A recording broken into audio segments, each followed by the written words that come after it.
All right. Hello, everyone. Blessings to all our relations on this day and this time. May this be of benefit for all beings, and may the wise ancestors, more than human ancestors, help us to experience directly wisdom nature so that we might be able to manage ourselves in a better way, so that we might be able to return to our original instructions, and we might even be able to become something close to being an elder, perhaps. That would be nice. Call in the seven directions so that we might be allied in a good way between earth and sky. So I want to talk a little bit today. I know I pop on here sporadically to sort of explain things. I still think we're in an unfortunate phase where a lot of people have the wrong view of what is happening. And so I talk a lot about education versus experience and how they're sort of slightly two different things. And we're still kind of in the education part of the issue. If we don't have the proper worldview, then all of our methods will become weaponized. I've said this before, and I have to say it every time. The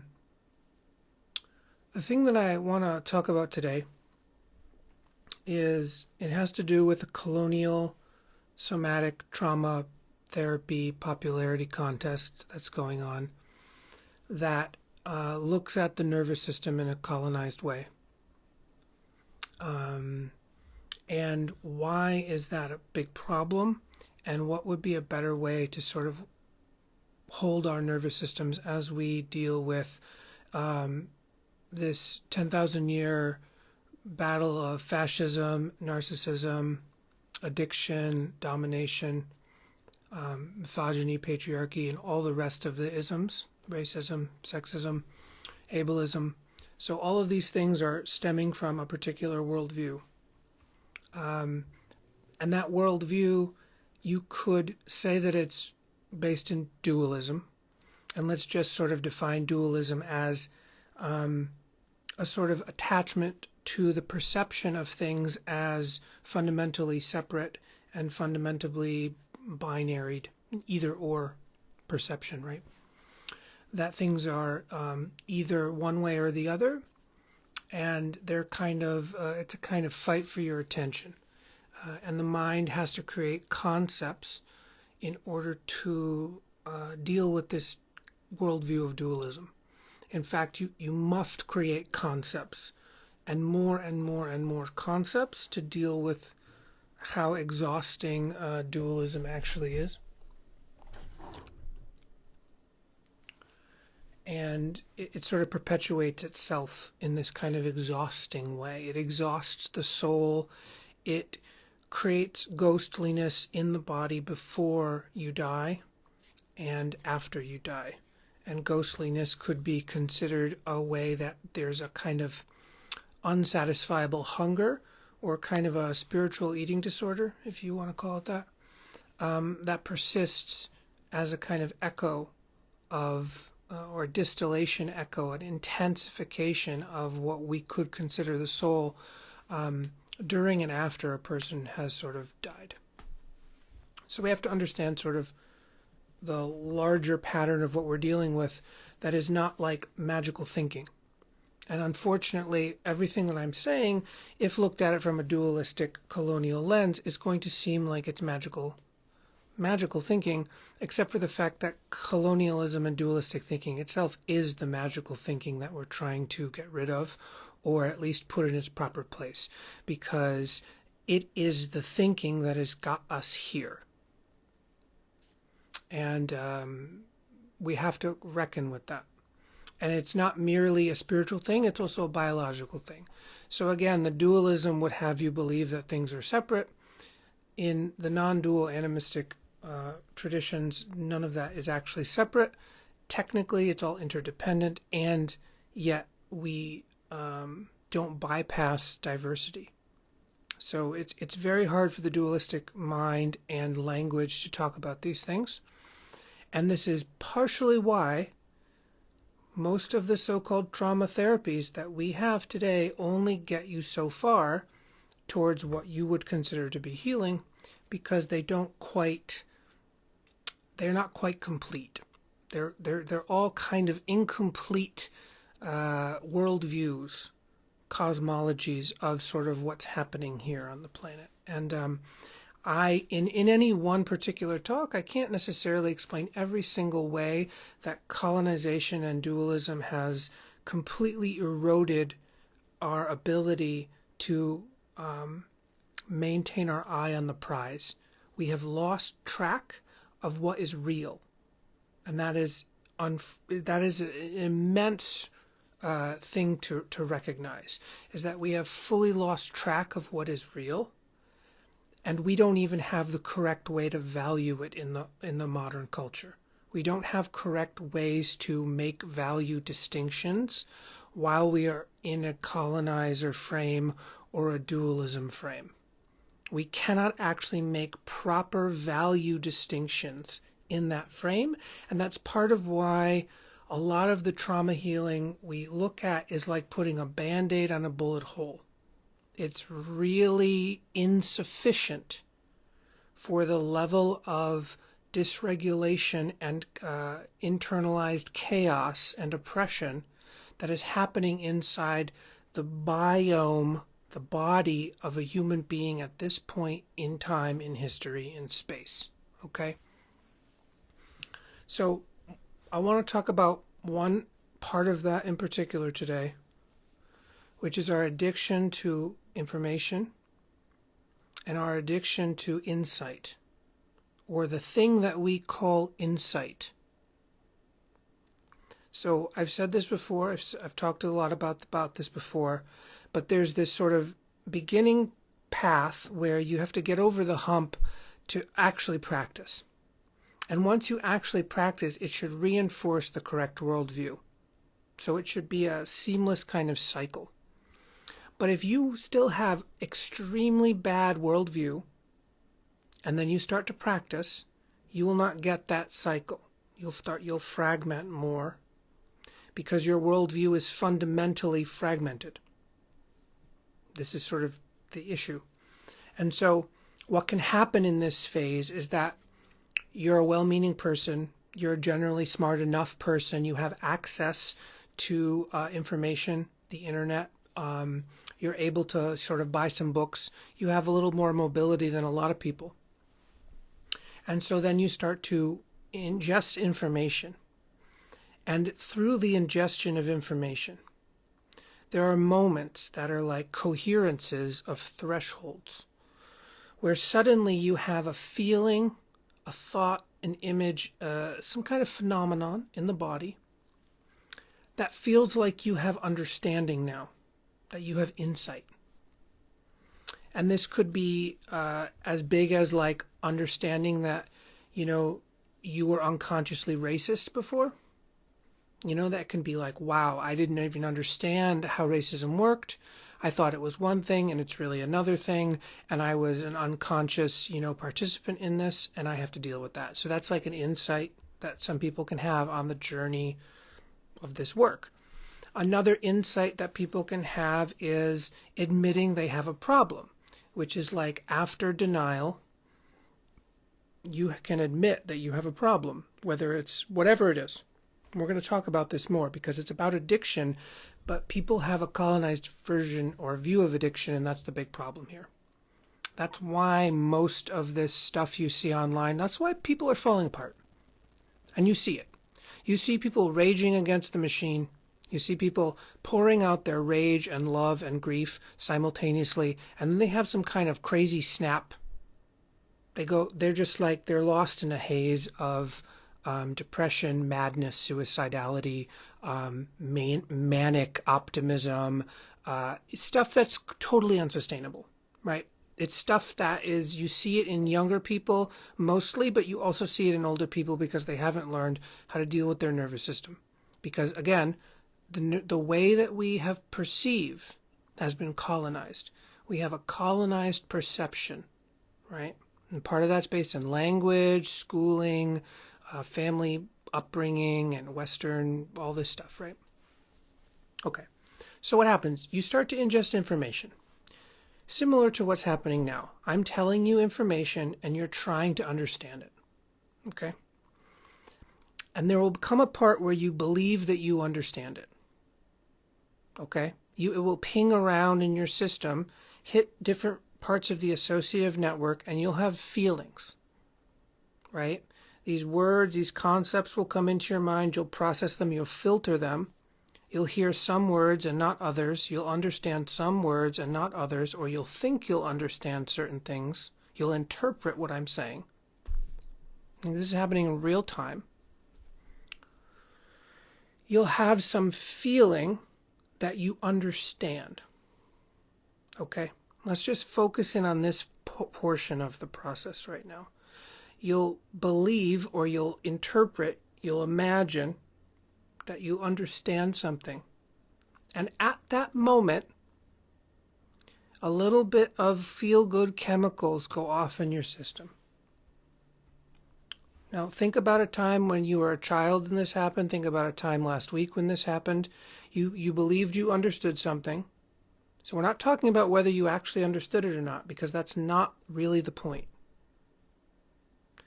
You felt like you understood something, and a release of chemicals comes inside the body. Okay, so we're just sort of freeze framing on this portion of the process right now, because it actually has everything to do with addiction neurobiology and the colonization or decolonization of your perception. Okay, so put trauma on the back shelf right now, because that's a concept, right? So you have this hit that we might tag it understanding, #understanding ? In addition to this understanding, you might have something that we might consider insight, a kind of aha moment. Okay? This releases even more of that feel-good chemistry. You might even feel numb, because it produces so much opioids in your system that you dissociate a little bit. Okay? There's a narcotic part of the process.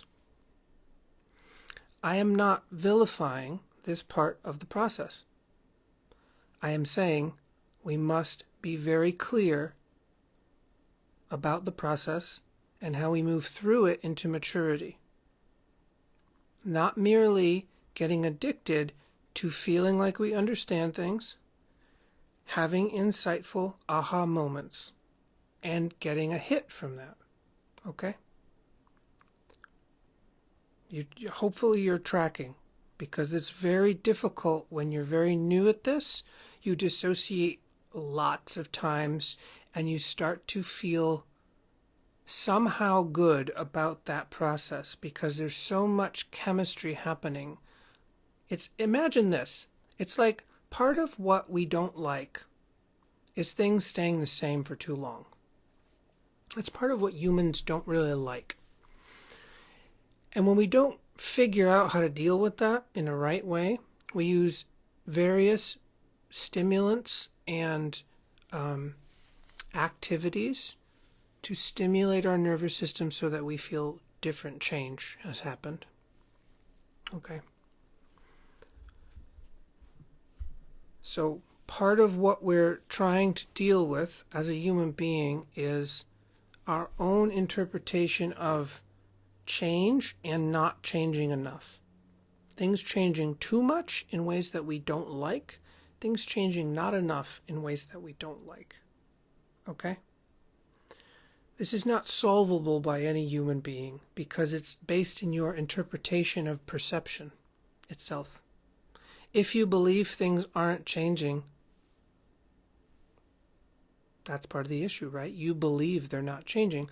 However, if you were to have sort of like the ability to notice microscopic changes, you probably wouldn't feel like things weren't changing, because you'd have the ability to notice how things were. What's the difference? This is where we are in our society. We aren't able to locate the site, like as an SITE, the location, the event inside the body in which we can perceive experience directly. Okay? This is what real meditation does for you on some level. Allows you to witness this collision between having an experience and perceiving and interpreting that experience. And continually going back to having the experience instead of merely thinking about the experience. And most of what we do in Western culture is talk about, think about, contemplate about an experience. But we don't tend to have the actual experience anymore. So we're talking on loops that get farther away from the actual site, the actual location of phenomenon itself, which is like, how are we even here making choices, value decisions? How are we even interpreting what the fuck is going on? Right? So what happens, or at least what I see happening, is people coming to terms with things they weren't willing to come to terms with before in a way that is intensified. It's an intensification of realization, or at least of the absence of denial in some way. It's kind of like the erosion of their defenses of denial. And of course, some people are just doubling down on denial. There's no question that that's an option that you can take at any time. Just double down on your denial, dope yourself up to the gills, just ignore everything. You can do that as a human very easily. So part of the thing that I see is people getting high on understanding, which is to say, I see a lot of people, they are addicted to the feeling that is produced in their nervous system, in their neurobiology, when they believe they have understanding and insight, which is not the same as practice. It's not the same as direct experience. It is sort of like 1, 2, 3 levels removed from the direct experience that you're having. This is natural. I'm not vilifying the sort of natural event that happens in the body, the chemistry set experiment that happens. What I am saying, though, is that maturity is noticing that and not seeking the stimulation again, because it's starting to realize that it's addicted to the stimulation. It just wants to feel good by understanding more. Oh, I understand it better now. Oh, I have more insight now. Oh. This is not the actual work of liberation. It is sold to us as the work. We are told that this is the work, to educate yourself. However, education in the West is a consumer activity.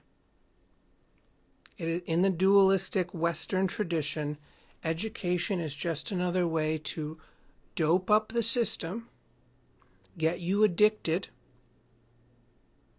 and complacent. Okay?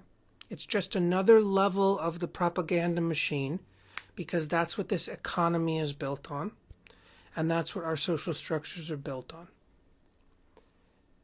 If you're a so-called smart person and understand everything, you must have done the work. That's not the work. And this is what's the hardest thing, I think, for most of you and most people in this culture, to understand that no matter how much they understand or think that they understand what's going on, the history of Palestine, the history of colonization, the history of supremacy, the history. This is not actually the work. You might say it's a part of the work, sure, but maybe like 10%. What I want to highlight here is that we easily become addicted to stimulus, even if that stimulus is determined or labeled negative in our system, because our systems don't make those judgments. Our brains, after the fact, make judgments, labels, interpretations, sure. But at the site of the actual energetic stimulation, our systems aren't necessarily making a distinction between, is this good for me or is this bad for me? Most of what the system is doing is this intense for me or not? And when something is too intense, even if that original feeling seemed to be pleasurable, it will feel too intense. And that over-intensification could get locked into the system as a so-called negative addiction. But even negative addictions have a value to the system. Because like I said, the system is constantly fighting for and against homeostasis. It constantly wants to feel different or different. I don't want to, this is too different, this isn't different enough. This is too different, this isn't different enough. And because we haven't learned much of non-dual perception in this fucking culture, we have not learned very good hygiene in this culture, and I'm talking about hygiene on all the levels of hygiene. And many of us are also dealing with the effects of oppression, sickness, disease, trauma that we didn't choose for ourselves, but other people are oppressing us because of the issues we are forced to deal with. This is how racism actually kind of functions on some level. Harm other people, then say that those people are bad because of the stress that they're going through that you caused them. Okay? This is part of how it works.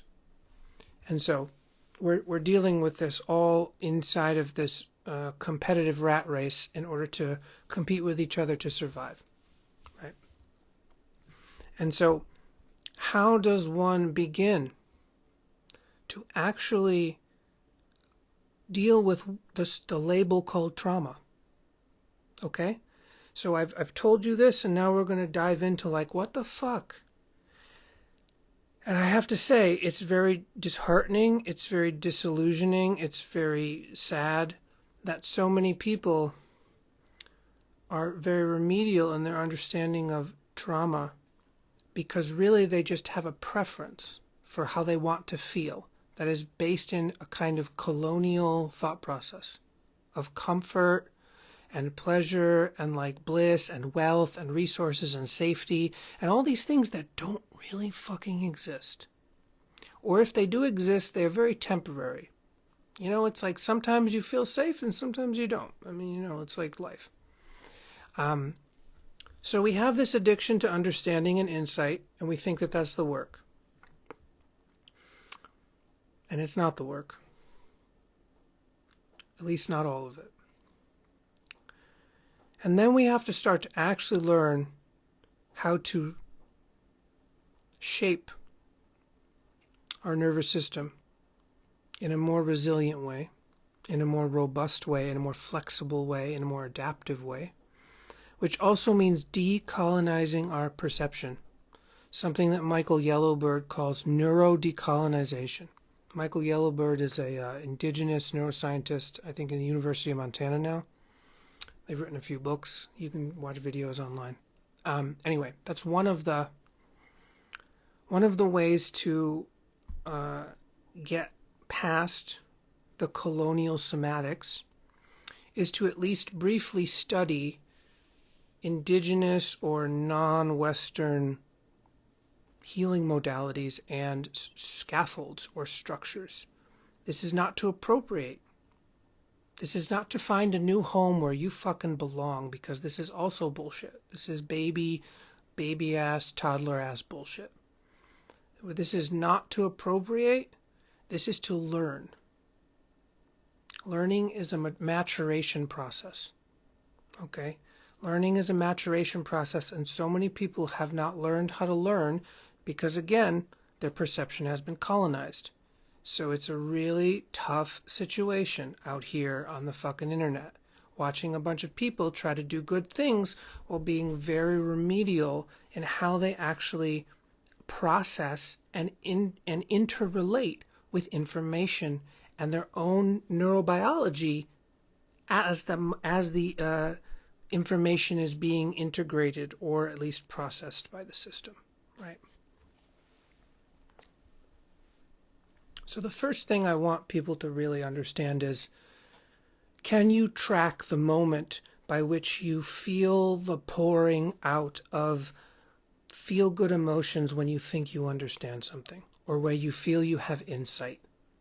Can you at least track that process in your own system and try to slow it down and try to give yourself some time and space to not jump to conclusions based on that chemical moment, okay? Especially if you don't really know how to shape your nervous system towards non-addictive learning. You're going to jump to random manic associations, and it may not be as good for you as you think it is. You might just kind of speed up and go who knows where. I'm not saying you're not going to do this or you are going to do this. I'm saying I just notice that there are a lot of gaps in the qualia of the processing of people doing their stuff online. Okay? So, you notice these waves of like being addicted to understanding, wanting more insight, thinking that more insight's going to save you or save somebody else. If they only knew. Well, that's a nice idea, and obviously not real, but we all have those ideas sometimes that if people just only knew, they would not have the problems they have, which is partially true and partially not true, because people are not just merely the sum of their own thoughts. They are also the thoughts and feelings of their ancestors, of the people around them, of the earth, of the systems, oppressions that are around them. Maybe they have diseases that affect their thoughts and feelings. All of this stuff is, and more, is really the soup we're inside of.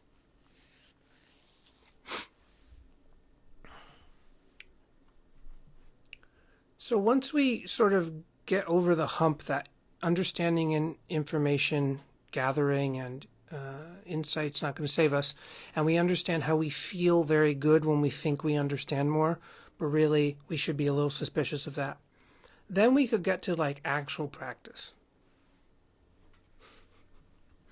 Okay, so let me give you a hint of actual practice. I cannot guarantee you'll enjoy it or it's preferable to you, because the thing that most colonizer trauma healing is trying to get you is to soothe you so that you can lower your threat response and feel better more often, and then build capacity and resiliency from there. And I don't think that that's wrong, but they don't necessarily talk about it in a different way. Like, I don't think all the white therapists are bad people. I think that they're doing the best they can in the situation that they're sort of inside of, and with the language and the academic bullshit that they have to deal with, and also the fucking licensure and the insurance and all this other shit. So it's a bad scene. Yes, your therapist is also oppressed and possibly oppressing you at the same time, and doesn't want to, but doesn't know how to not. Because there's just this way in which, like, there's all these double binds, and it's really tough. So a lot of the basic trauma stuff for people is to just like learn how to not dissociate. And I think that is just incomplete, because dissociation sort of happens naturally throughout the day. I think it's more about if you're addicted to the dissociating or not. And by addicted, I mean your system keeps searching for it as a means of soothing or protection. I don't mean that dissociation is wrong.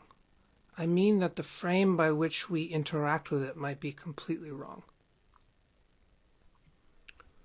So let me sort of tell you a little story of what might be possible.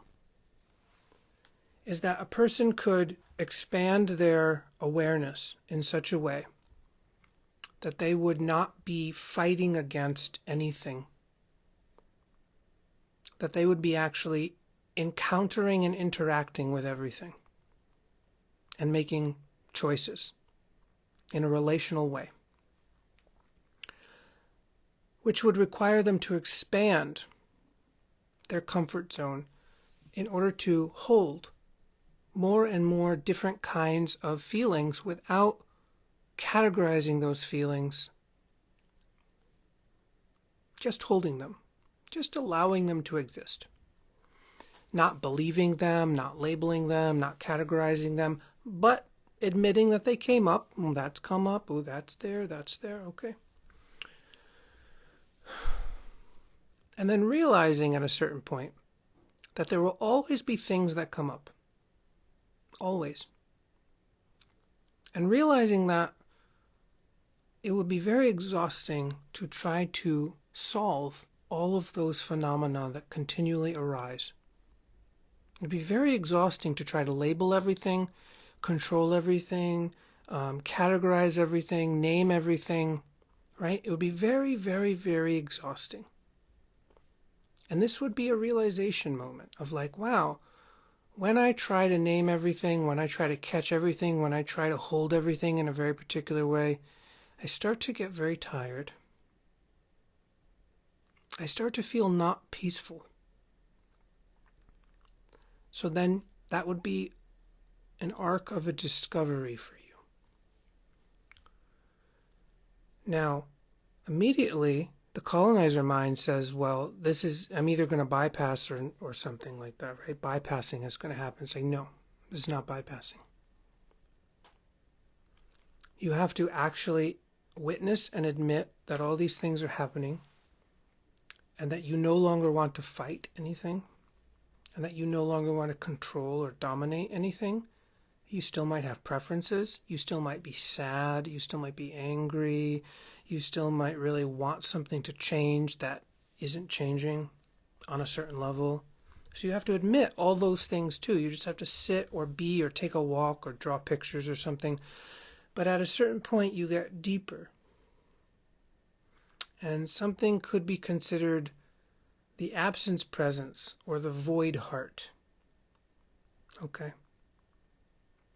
And everyone can touch this place because it's the base by which all phenomenon exist. All the diversity of the world exists because of something completely stable and unknowable. We can't control it, we can't name it, we can't understand it, but we can experience it. And very many cultures and traditions call this various things, and it's all just poetry, because we're trying to help people rest into something that feels very scary to some people, might feel painful to other people, might kick up all your desires, and this is where pain, fear, and hunger come in.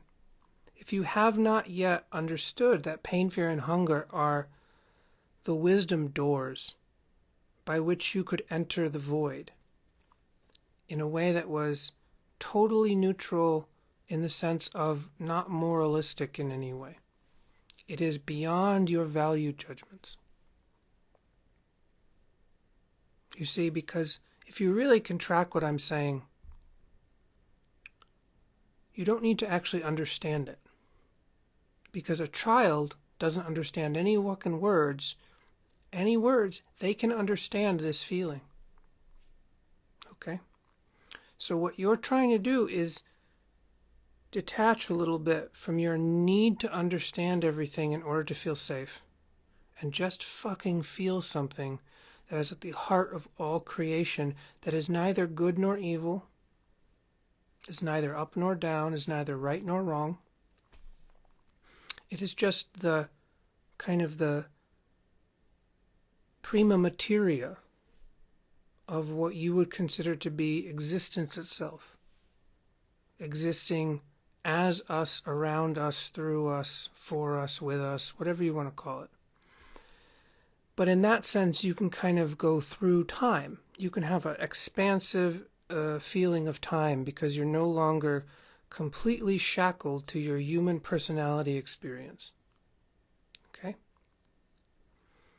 And like I said, you might defend against this experience of confusion because you're afraid of being confused because confusion is threatening. Or that's what you have been colonized to believe, that to be confused is to be on the verge of homelessness, death, exile, etc. So again, I'm trying to help you in a very short amount of time understand what you're going to have to contend with as a person who is colonized in order to get to a sort of pure experience that has nothing to do with colonial ideas of purity. When pain, fear, and hunger come up, you smile, you breathe, you say thank you, and you go into it. For some people, going into it will be another way that your addictive neurobiology defense patterns try to kick you out of it by intensifying the pain, the fear, or the hunger. For the experienced person, the intensification is not a problem. For the inexperienced person, intensification is a problem because you will start to wire your neurology as an addictive process to intensify the negative symptoms more and more. So if you find yourself doing that, you have to stop and you have to kind of oscillate away from that and then re-enter through a kind of more expansive place, which is basically what I'm saying is, if you go through the door, the wisdom door of pain, fear, and hunger, and the pain gets worse too long, you gotta chill. However, if it only gets worse for a tiny moment, and then you're able to really relax, and it's fine, okay, that's okay. Eventually, when these negative symptoms come up, you can enter them, expand, relax, and feel peace. This does not mean the pain goes away. It doesn't mean your fear goes away. It doesn't mean your hunger is satiated. Okay, that's the dualistic version of this, where you think that healing is solving your problems. And I'm saying that decolonial healing, in many ways, is just relating differently to those phenomena which you don't like and you call problems. And we do this by accepting the wisdom nature comes in the form of pain, fear, and hunger, and that the mother of those feelings is something we might call void, absence, presence, death, right?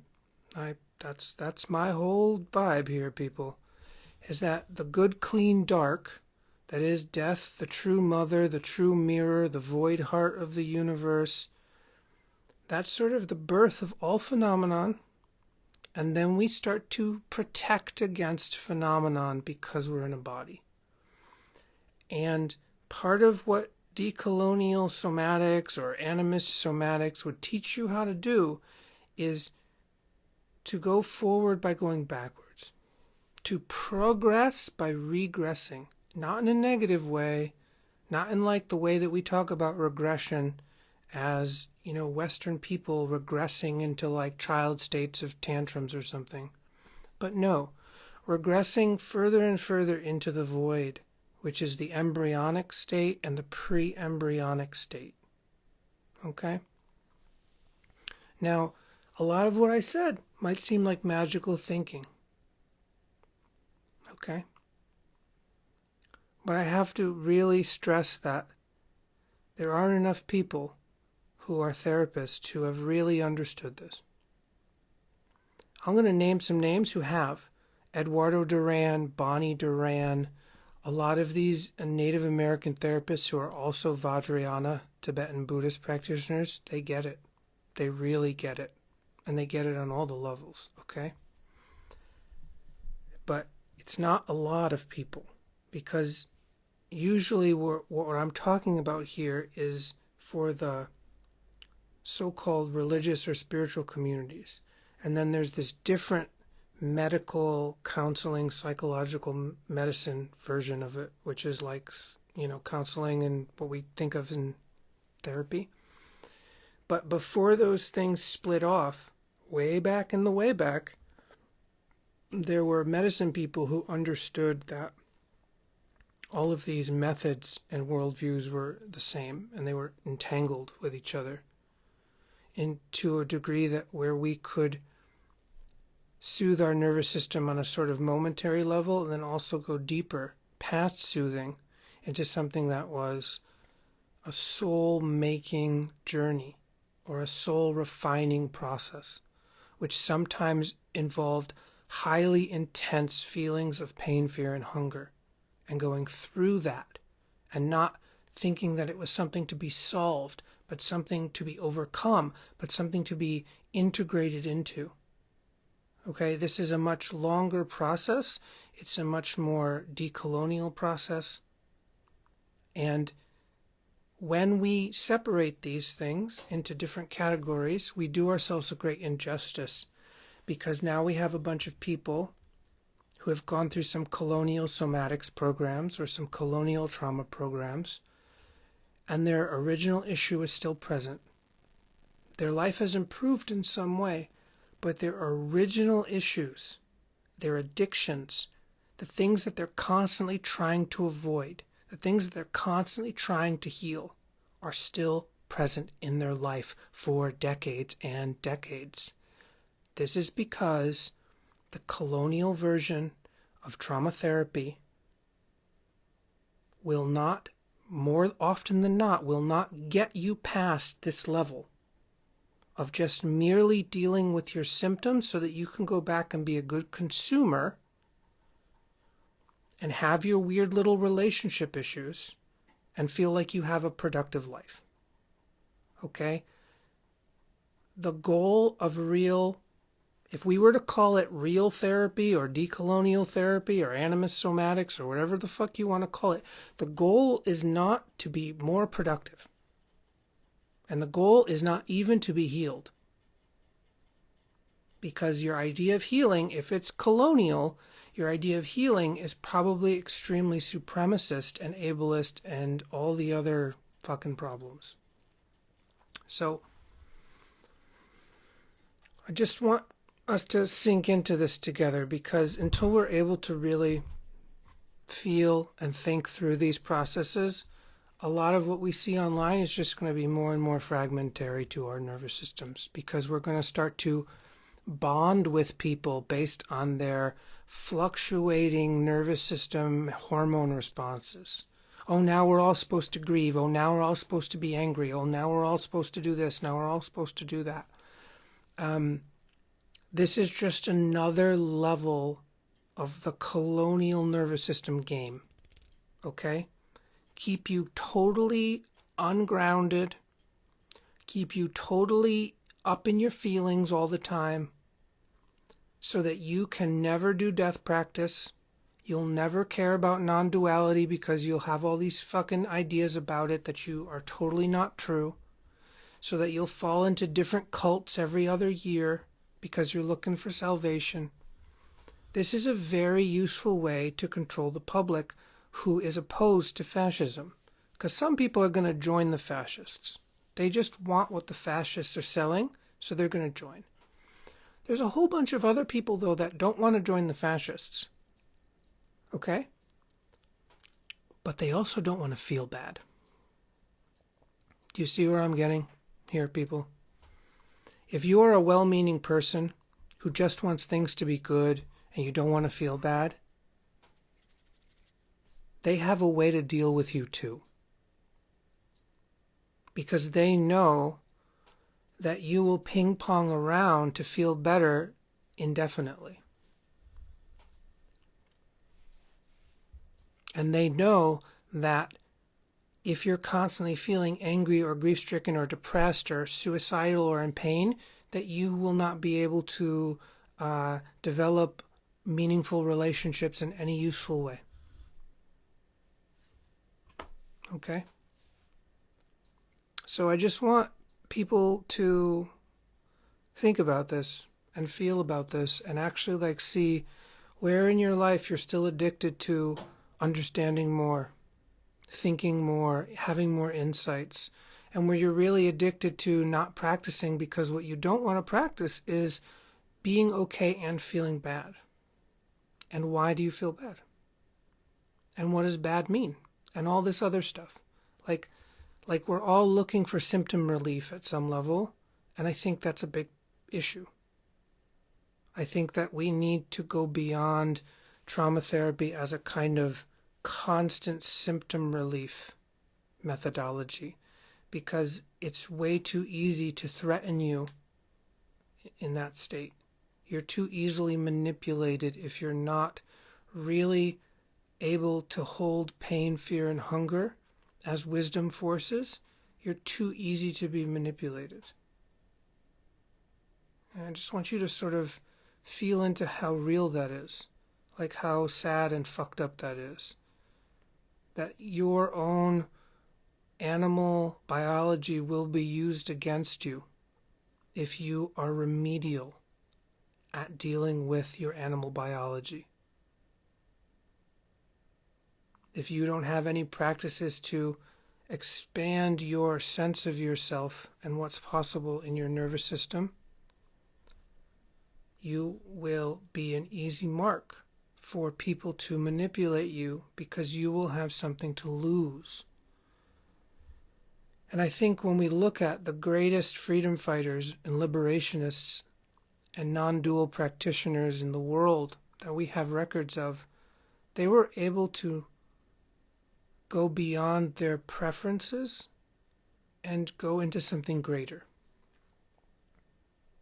They were able to touch some kind of feeling inside them that allowed them to deal with pain, fear, and hunger in such a way that they were willing to die, and that death was not a failure, and it was not a loss, and it was not like some grand insult to their system. It doesn't mean that their death isn't mournful, or that they should have been killed or something like that. No, that's not what I'm saying. I'm just saying that, if we listen predominantly to the white trauma therapist model, the colonial model of trauma therapy, which is all about soothing and all about symptom relief, we are not really moving the needle on what trauma healing actually is. And so for all the people that I've seen online yelling, asking, screaming for trauma support for this horrible, global genocide that is affecting people, I understand where it's coming from, and I believe it's really going to be answered by the wrong kinds of folks with the wrong kinds of worldview. Because while if you are in a hysterical mindset, you do just need to do some fucking deep breathing and go into nature, that's really the tip of the iceberg. The ability to deal with incongruence and intolerability, that's real trauma healing. To actually be able to change your perception so that things that feel intolerable are not destroying you. That's what we need. And we're not really going to get that the ways that we've been sold. because the ways that we've been sold are money pits. They are certification pits. They are a constant progression pit towards something that isn't really real. And while it may help people temporarily or on a surface level or maybe even deeper than surface level, I'm trying to get to the end. I'm not trying to stay in the shallow end with everyone else wondering why things are the way they are and thinking that more information is going to help us. I do think that the right information at the right time is very, very valuable. But we have to understand how to integrate that. We have to know how to learn, and learning is a nervous system process.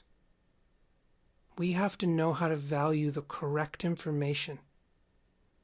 And if we're only exposed to celebritized versions of healing and colonial versions of healing that cost us an arm and a leg, and most people can't even afford them, I think that's how we get got. So, thank you for listening. Hopefully it wasn't too much of a ramble. I'm trying to help the best I can. It's very disheartening. I wish this kind of information was being talked about more. I very rarely hear it. Aside from the few folks I mentioned already, Eduardo Duran, Bonnie Duran, Michael Yellowbird, there's some other people, but their names are kind of escaping me right now just because I don't have it in front of me. But yeah, anyway, I very rarely hear white folks talk about this kind of stuff. I'm sure they exist out there. I'm sure there are decolonized white folks who have integrated sort of non-dual wisdom into healing. I can't think of any of their names right now. So for now, I will just recommend the indigenous therapists and neuroscientists I already mentioned. And I know there's a few black folks who are also trying to do this stuff too. And, more than that too. Obviously, if you go to any really good Tibetan or Taoist practice, you're going to get tons of stuff that, you're just not going to get in a sort of white colonial frame. But you still have to be careful about who you listen to. And I'm not saying you should listen to me. I'm not even saying that I'm trustworthy. I don't think I'm palatable to most of where people are at. I don't think I have the right face, the right gender. I don't think that I talk the way people want to hear it. And that's just the way it goes. You can't be everyone's favorite. So someone just asked, could you explain a bit more what non-dualism is? I'm like, unfortunately, you're going to have to do the practices. You're going to have to go to the free stuff. I've done so much free stuff on my website, on my Substack, on my YouTube. I've given so much free stuff, and there's plenty of folks in the world who have talked about non-duality. Taoism, the Tibetans, Dzogchen, Ati Yoga, Trika Shaivism,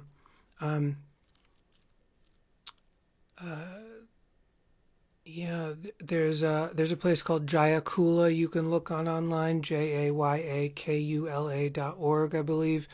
And Shambhavi is a great non-dualist teacher and has explanations. There's a kind of Tibetan wiki that you can go online and read about non-dualism for free, written by Tibetan monks, for years. There's just so much.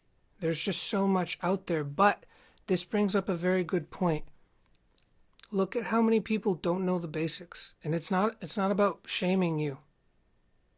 It's about you just have been, you've been intentionally misled. You've been intentionally, your attention has been guided already so that you don't even know the basics of this stuff. And that's what the White Project does. It takes our attention and tells us what's important. And what we have to do is decolonize our attention, our perception, our learning, so that we can actually look at the real information that's out there, Usually not by white folks. Or if they are, they're white folks who are like super weird animist pagan people that like really understood something, like William Blake or something, you know. But you have to understand that that stuff is never really that popular. You know, it's never really popular to get to the heart of reality. It's never really popular to understand how your own preferences have been shaped by colonization. What you desire has been shaped by colonization. What you prioritize has been shaped by colonization. Okay? It's not a knock on any one of us. Every one of us has to go through this terrifying process of realizing how much of their personality is just a colonial project that we never realized. Okay? So, thank you all for listening. I'll put this up on my Instagram. I hope you understand that, like, while it is a very lonely road at times, and many times you are your own worst enemy on that road, that you do know that there are people in the world who won't exile you, but also won't put up with your bullshit, and that they have practiced longer and they're out there. So fucking find somebody in your goddamn town. You know, find some insight meditation center, some Zen meditation center, some whatever the fuck it is. Find somebody somewhere and just fucking get the goddamn basics in your nervous system. You know, if it takes you 5 years, it takes you 5 years. I don't fucking care. The point is that until more of us have these basics, there will be no fucking progress. Because we'll have to be defending ourselves from each other. While we think we have the same values, but our behaviors are actually disintegrating our movements from the inside because we're all so fucking pathetic. And I just want everyone here to tell one other person that they know that they're really trying to think about this a different way. That they're really fucking questioning their basic worldview of reality. You don't even have to fucking defend yourself. You just have to admit to somebody else, maybe one time, that you really don't know if you're seeing things fucking clearly. And when you can actually feel how good it feels to give up some of your bullshit certainty and just go, wow, I'm really kind of on a baseline, I'm kind of confused, you might actually understand part of what non-duality actually is as an experience. You can still make good decisions while being fundamentally confused, but not in a colonized way. All right, thanks everybody. Blessings to all the beings, known and unknown, seen and unseen, that make our lives possible. Blessings to the elders. Blessings to the plants and animals. Blessings to the waters, the skies, the trees, the forests, and all the other beings that are trying to help us, whether we accept it or not. May all beings be well, may all beings know peace, and may this talk be of benefit for all our relations in some way. Thank you so much.